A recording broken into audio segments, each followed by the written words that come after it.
शेवटी रुपाली चाकणकर आपण एखाद्या ठिकाणी आता मी इथं माळवाडीत आलोय आणि मला माळवाडीत आल्यानंतर इथले सरपंच मला म्हणले की चला इथं असे महाराज आपण सहज आता आता आलोय तर चला आपलं महाराजांचं आपलं सीट ठीक आहे आपण दर्शन घेऊ भेट घेऊ.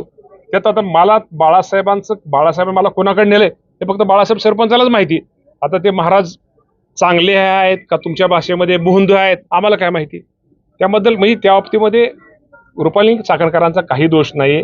शेवटी माणूस आपला किती झाला तर हिंदू माणूस काढला की आपल्याला एक काही असलं तर एक थोडं आपण रस्त्याने ते काय स्वतःहून गेले कुठं कार्यक्रमाच्या निमित्तानं गेले असतील महाराजांचं दर्शन झालं असेल किंवा तिथं ते भेटले असतील किंवा त्यानंतर काय शेवटी आपण कुणाला तरी गुरु मानतो हे झालं असेल. त्यात रुपालीताई चाकणकरांचा कुठलाही दोष किंवा त्यात त्यांची कुठलीही चाकणकर ताईंची चूक नाहीये. त्यामुळे या बाबतीमध्ये असं आता समजा मला तुम्ही कुठे चला म्हणून मी येतो काही अडचण नाही.